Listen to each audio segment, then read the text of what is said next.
Welcome to Wood Academy TV and part 2 of our Triptych dressing mirror build.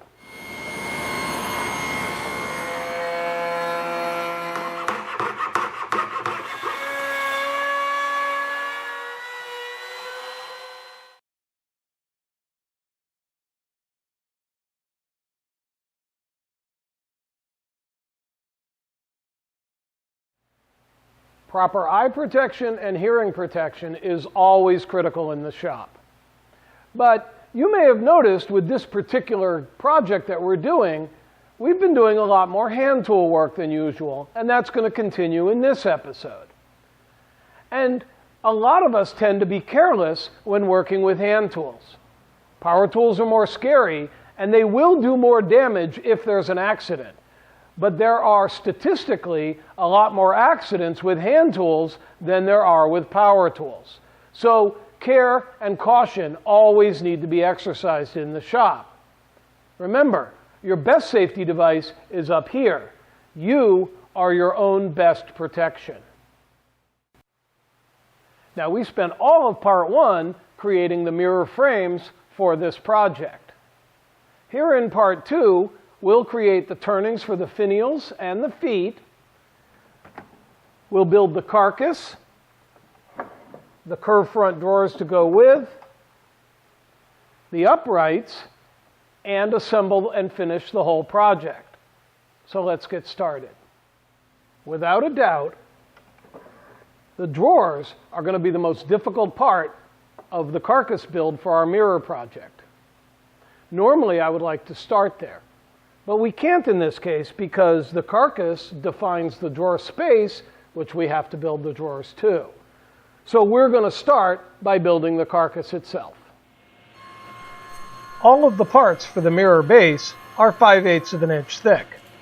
So all of the walnut stock was prepared to that thickness, and the best looking pieces were selected to be glued up into the panels that will form the top and bottom of the carcass.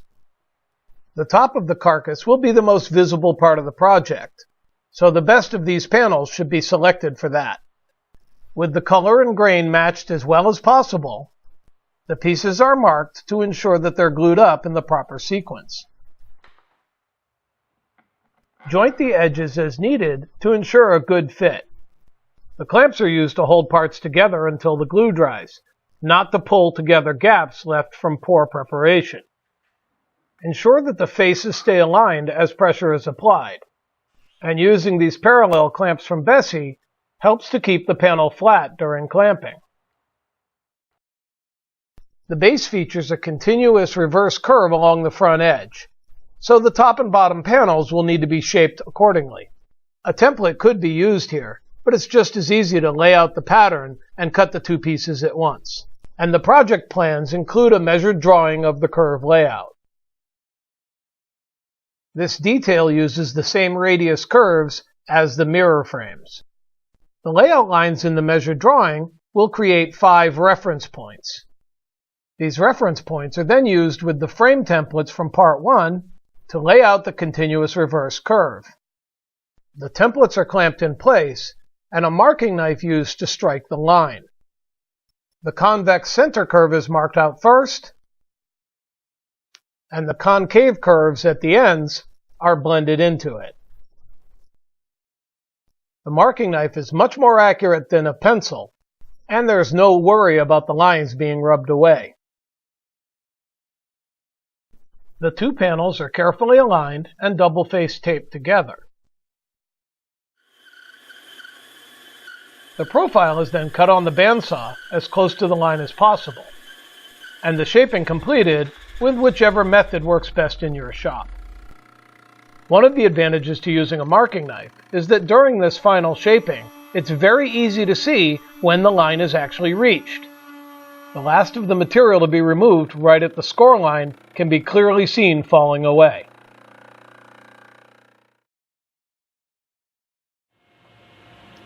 The sides, back, and divider that make up the remainder of the case are now cut from the same 5/8 material prepped earlier. The joinery is all tongue and groove, so the sides are wider than the divider and the back includes a little extra length for the tenons.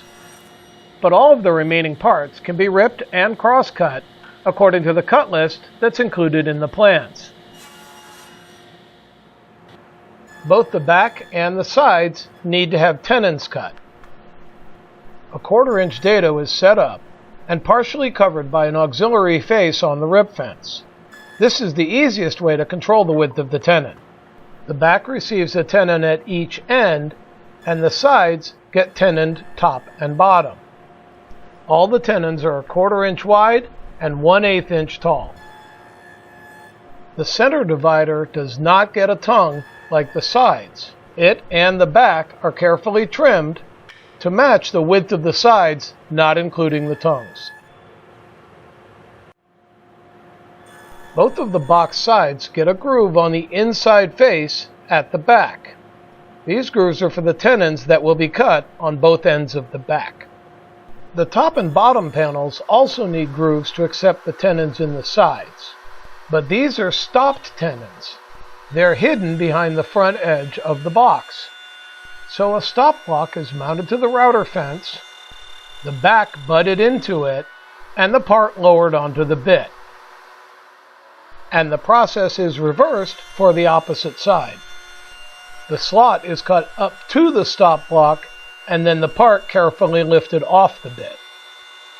Microjig's dovetail clamps are ideal for holding the stops, without the heads being in the way of the work.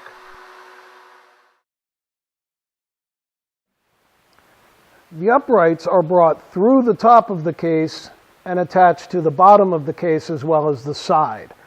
And this was done to provide the support they would need to hold the mirrors without bending, flexing, or wobbling over time.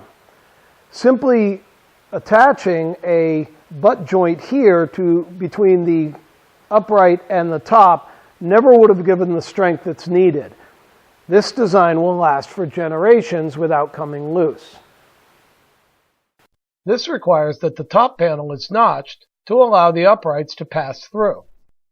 The top and bottom are dry fitted to the sides and back, and the outer positions of the notches are marked onto the top.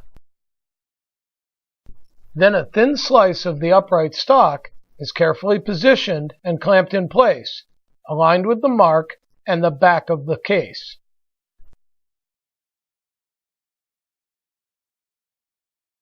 A marking knife is then used to strike the lines that will define the actual size of the notch. The knife will mark much more accurately than can be done with a pencil. A fine-tooth crosscut saw was used to make the initial cuts for the notches. Then the bandsaw was used to remove the waste. The joints should be snug, but they are going to be covered with some trim, so the entire notch could be cut out on the bandsaw. The uprights will meet the base where the grooves for the sides are, so the tenon location must be carefully marked out and then cut by hand on the ends of the uprights. This is a small tenon on the end of a long piece. It's simply easier to cut these by hand than to try to use the power tools. And it's an excellent way to build your skills. The uprights are then trimmed to final length, and a pair of 1/2 inch holes drilled in the top end to accept the finials. The finials are turned as individual pieces with a short tenon on the end that fits into the uprights and the center block. The center block was turned as a single piece, and then the back notched out to fit over the frame top. If you don't have a lathe, the finials and the base block here can be left off and just have the profile of the top of the frame be the focal point. The finials begin by turning a blank to a 1-inch diameter cylinder. This blank is then marked off into segments for each finial, and sections turned down to 1/2 inch diameter that will become the tenons for each of the finials. The finial blank is then mounted to the jaw chuck using the tenon as a spigot. The body of each tenon can then be turned using the dimensions provided in the measured drawings. 3 tenons are needed for the project, but making an extra is not a bad plan if there's enough material. As each finial is completed and parted off, it can be sanded and finished while still on the lathe. The entire project is to be finished with walnut oil, so that's what will be used here. Simply apply and buff using a paper towel. The feet are turned in pretty much the exact same way.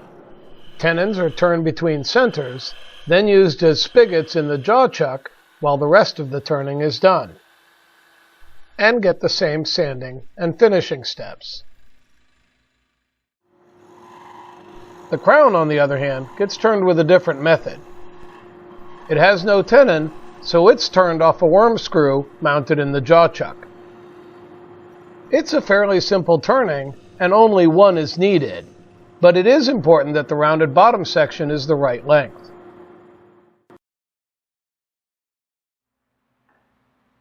The case assembly begins by connecting the center divider to the back.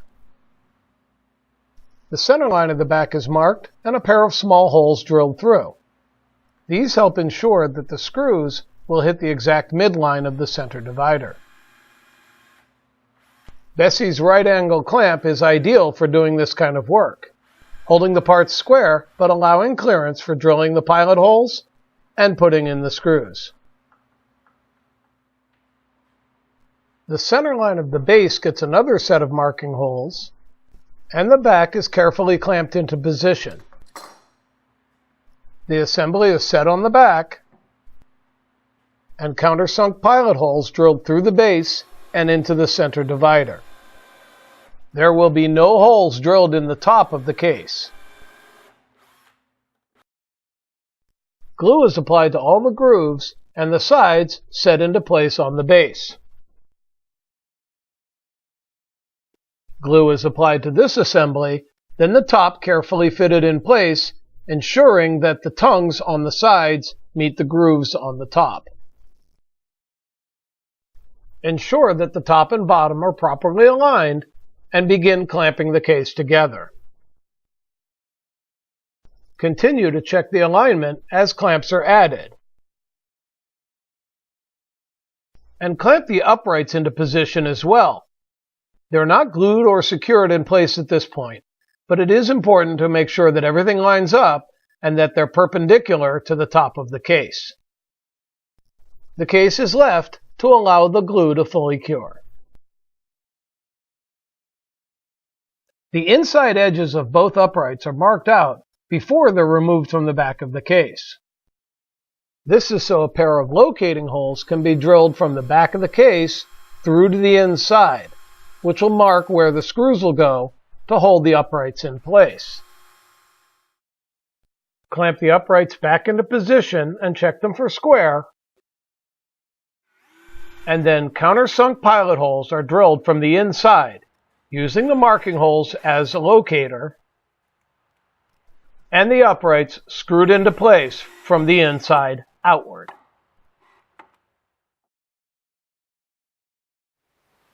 Now, making the shaped drawers for the case is almost a project in and of itself, and it's fairly tricky. I'll be honest, I had to build these more than once in order to get it right. But I'm going to show you how I did it so that you don't have to build them twice. The difficulty comes in with this S-shaped front. Doesn't really give us a reference point for how to make the sides perpendicular and at the proper angle so that when the drawer is fitted, it matches the profile or the reveal along the front of the case. Also, I had considered making the S-shape out of MDF and then veneering it with walnut, but I decided to use straight walnut. Now, if the walnut stock were taken square off of this, or the S-curve taken square out of the stock, there would have been a lot of waste. I would have needed some fairly thick stock, and it's not the best way to do it. But if the stock runs this way so that the S-curve runs through the middle, you can use a much narrower piece of stock saving a lot of time and effort. And that's what we did here, and I'll show you how that was all laid out. The drawer front templates in the plans are printed out to full scale, cut into 1-inch wide strips, and attached to the edge of the stock using spray adhesive. Both drawer fronts are cut from the same piece of 1-inch thick stock so that the grain pattern will flow naturally across the front of the case. The S shape of the fronts are roughed out on the bandsaw. The part is supported by a pair of micro-jig grip blocks as the cut is made, providing excellent control and holding the part perpendicular to the table during the cut. The final shaping and sanding of the faces was done with a drum sander on the lathe. The concave faces require a drum sander, but I had nothing on hand that could really do the job, so I simply built one. A piece of pine stock about 12 inches long was chucked in the lathe, turned round, and sanded smooth. A strip of 1-inch wide cloth back sanding roll is then wrapped around the pine to form the drum. TwoSand sells these rolls in a variety of grits. Position the sanding roll on one end of the pine blank at a slight angle and tape the end securely. Then wrap it in a spiral pattern along the length of the blank. A small gap between the windings is preferable, and the wrapping should not overlap at all. The trailing edge of the strip is also tightly secured to the drum with a couple of turns of tape. The only critical measurement in any of this is that the distance between the tapes is wider than the part that needs to be sanded. I keep various grits of this type of sanding roll on hand for sanding projects on the lathe, but it's also perfect for this application. The process starts with 80 grit wrapped around the drum to remove the bandsaw marks and shape the parts to a uniform thickness end to end. Be sure to check the part frequently as you work. Once the parts are of a uniform, consistent thickness, end to end and top to bottom, they can be sanded smooth. A finer grit is wrapped around the drum and the process repeated. A pair of stop dados that will accept the drawer sides are marked out on each of the faces. The dados will start 1/4 inch in from the edge, be 1/8 deep, and 1/4 wide. These will start with a shallow drilled hole, so a center punch is used to provide the center point of these holes. Note that the drawer front is roughly clamped into the orientation it will be in use. This helps to keep the dados oriented properly since there's no flat surface to reference from. A marking gauge is used to define the dado sides, and because it cuts into the wood as it marks, this helps to prevent the edges of the dados from breaking out as they're chiseled. The edges of the dado are defined with a chisel and then the center removed, working in shallow steps down to the 1/8 inch depth.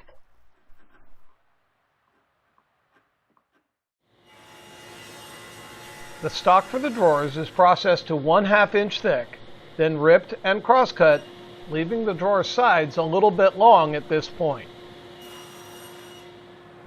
The sides are rabbeted on one end to form the 1/4 inch tenon that will meet the drawer front, and they each get a 1/4 by 1/4 groove to accept the drawer bottom. Stopped grooves were used on the drawer front to keep them from showing when the drawer was opened, so a little bit of the tongue needs to be removed from the top of each drawer side. Quick and easy to do with just a handsaw and a chisel.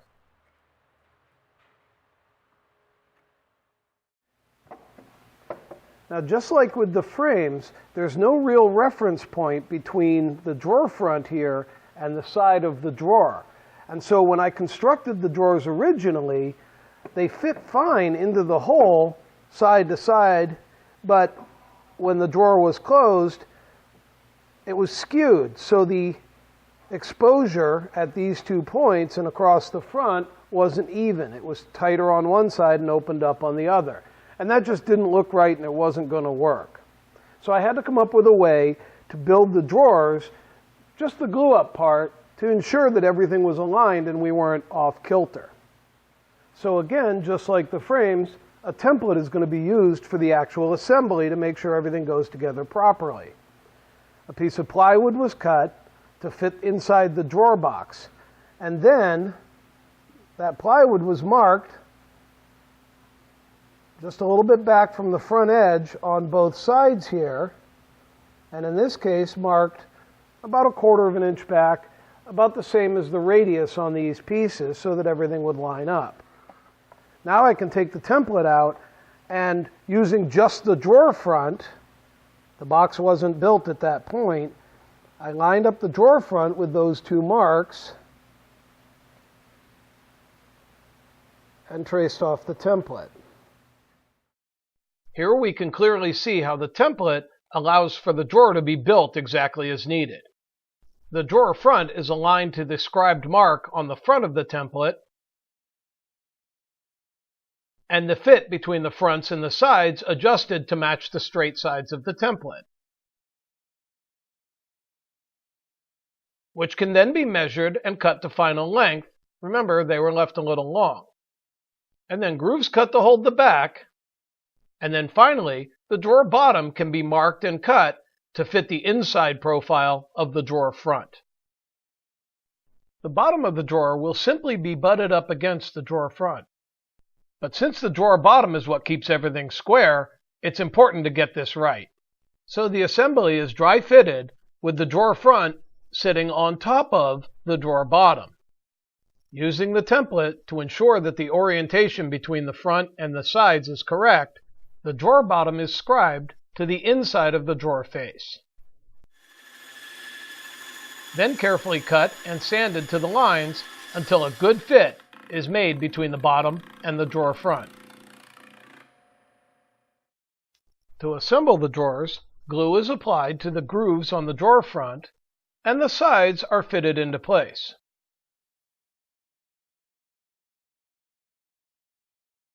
The drawer bottom is then fitted in the grooves in the sides, and the assembly then clamped together. Care must be taken when clamping the drawer box to ensure that it's not skewed out of square. Using Bessey's K-body parallel clamps helps to keep everything aligned as pressure is applied. And the accessory jaw adapter makes it easy to maintain even pressure across the curved drawer front. This method helps ensure that the drawers will fit the case perfectly.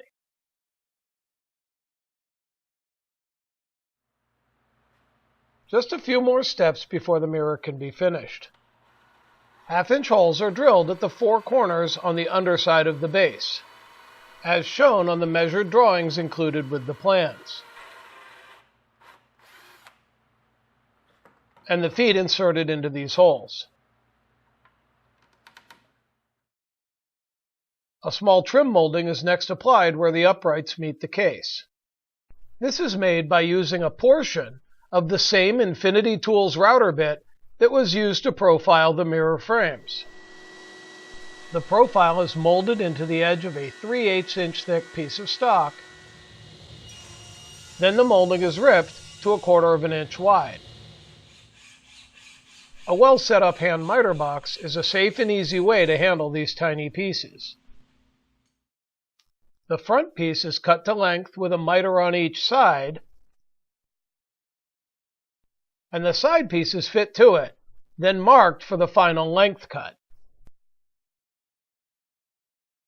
The finials on top of the uprights get glued and inserted into the mortises there. The last real bit of work that needs to be done is to mount the crown and its finial to the top of the center mirror. The crown is temporarily mounted onto a holding block for cutting. The rounded lower portion of the crown is sawn down the middle to a depth of exactly 7/8 of an inch.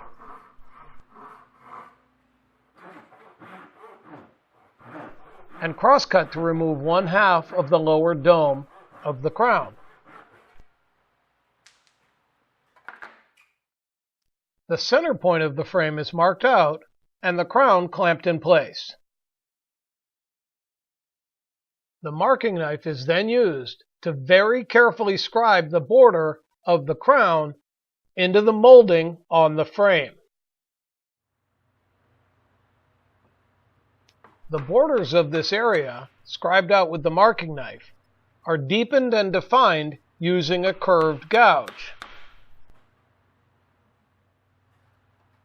And all of the profile within the border removed, leaving a flat space for the crown. The crown is then glued into place and secured with a couple of brass screws drilled in through the back of the frame. A 1/2-inch mortise hole is drilled into the top of the crown and the finial attached.